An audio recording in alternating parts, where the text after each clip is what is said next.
Lectura del Santo Evangelio según San Lucas.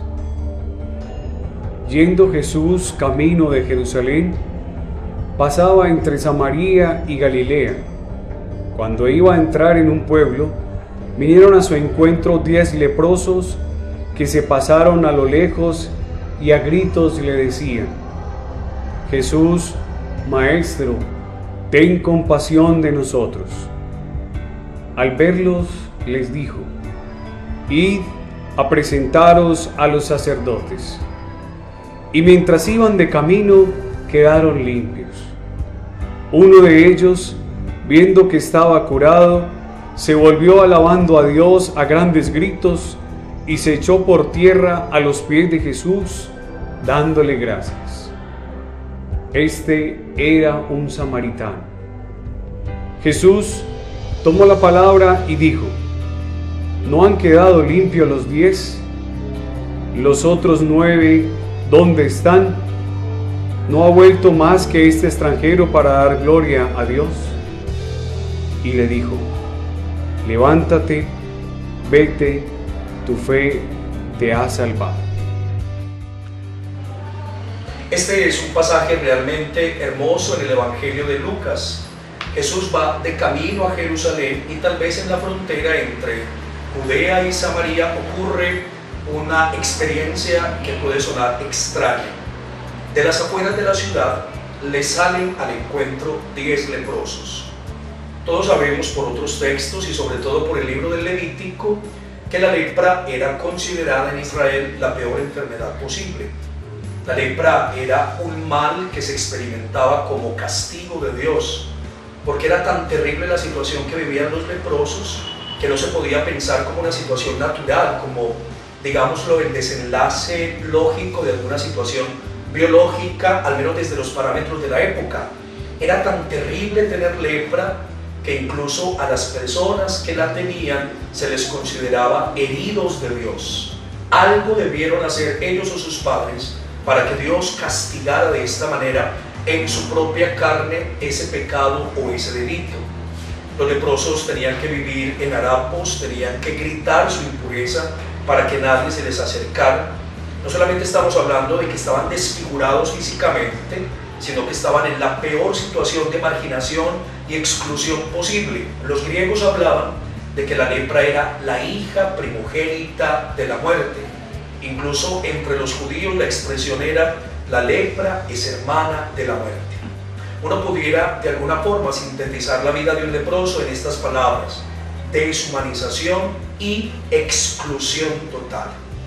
Y estos 10 hombres que sufren lepra, condenados al olvido y condenados al repudio, condenados a que todo el mundo les tenga fastidio y asco, se acercan a Jesús porque tal vez la fama de curador de la vida, de un hombre profeta en palabras y en obras, de un hombre que viene a traernos algo distinto de Dios, les puede permitir sanarse, o mejor, en términos de los textos, cuando se trata de leprosos, les puede permitir purificarse para que puedan entrar de nuevo en la comunidad, para que sean incluidos, para que se supere la marginación y ellos puedan volver no solamente a su casa y a su vecindario, sino que puedan ir al culto sinagogal y puedan ir a ofrecer sacrificios en el templo.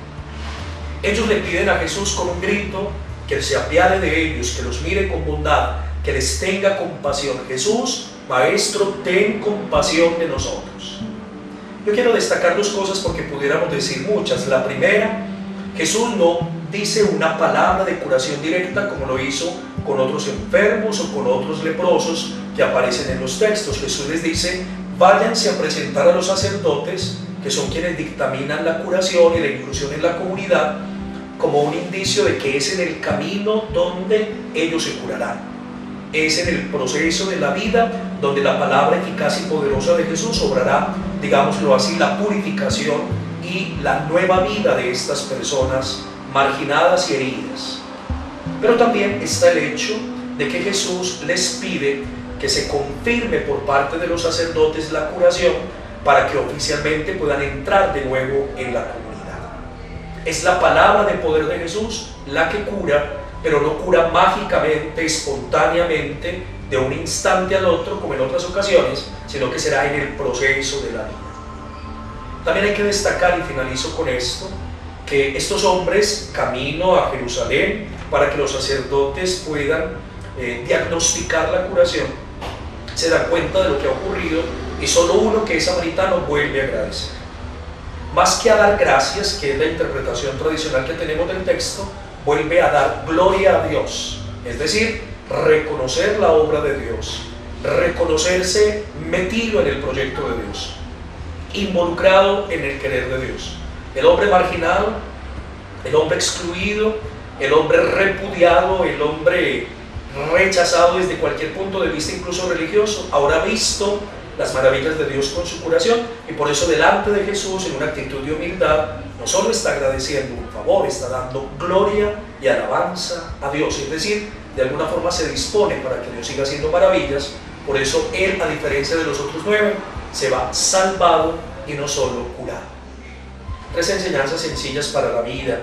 La primera, reconocer lo que nos desfigura, lo que nos destroza, lo que nos hiere, lo que nos lastima, lo que nos hace no vivir como hombres, sino como, digamos en estos términos, un despojo humano, como era de alguna forma el drama de los leprosos. Y descubrirlo para presentárselo a Jesús, pidiéndole que tenga misericordia de nosotros y que su palabra nos pueda curar. La segunda, una confianza infinita en la palabra de poder de Jesús de Nazaret, que es la palabra bondadosa de Dios, y entender que la curación de la vida se va haciendo en el proceso mismo de la existencia. Y tercero, reconocer que somos objeto de la misericordia de Dios, para que a la manera de este extranjero, de este samaritano, con todo lo que decimos y con todo lo que hacemos, demos gloria a Dios, que nos ha mirado con ternura, y que esta forma nos permita siempre ser una vida agradecida, una vida que sea alabanza.